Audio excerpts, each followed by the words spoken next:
the old, so to say, generation, even though you guys are not that old, like 30 or 30 plus years, and the new generation. It's 35, yeah, more or less. Yeah, so I wanted to ask you, whom do you consider like your main competitors in this big goal of yours?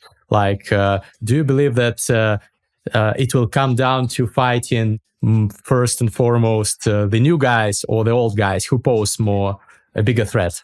I mean, Fabiano is always a big threat. Jan can always be a big threat in this. Then it comes to new generation. I mean, Gukesh, of course, like he's already a top player. Alireza can also be on a good day. Alireza can be the best player in the world as well. And of course, we're discounting Magnus because he's out of the cycle, but he's probably still the best player in the world. If we're talking about new generation versus old generation, it's kind of true. And also it's because we had one big break of generation. So like from, let's say, Anish was 94 and who was established as a top player quite early, up until we got Alireza. So it's almost a 10 years gap of players who are like, I mean, some players are close to top players, I would say. Richard Rapport or Jan-Christophe Duda, like they're top players in a sense, but they're not competing like for, let's say, top 5 in the world.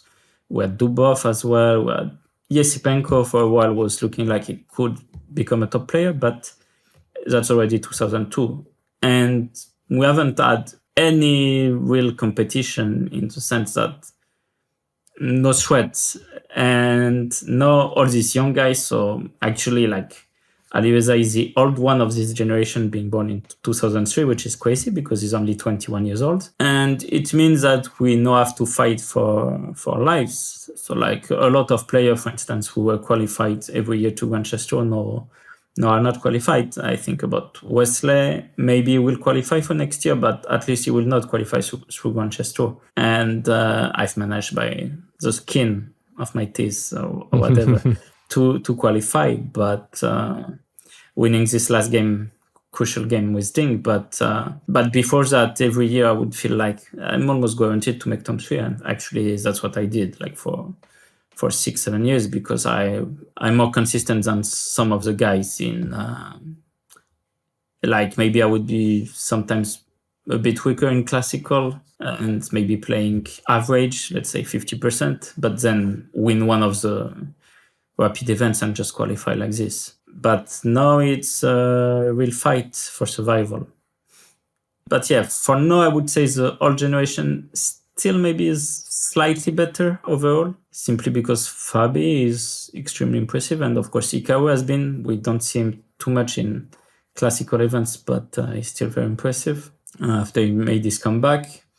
But the young generation, like, it's a matter of time before they take over. That's clear. I would say the moment they will start to be really dominant, if I had to make a prediction, would be in 2027.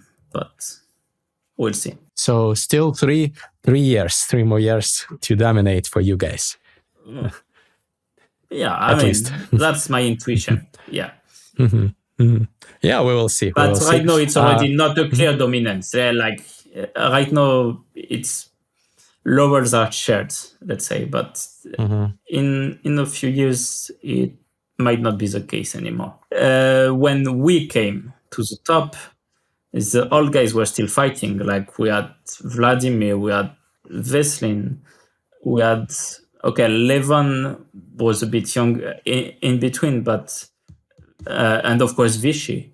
So 3 guys, well, of course, were all top class, world champions or whatever. So top of the best. But even Michael Adams was fighting, and like they were maintaining ratings between 2750 or 2800. So maybe I'm a bit pessimistic when I say 3 years. Maybe we have until 2030. Who knows?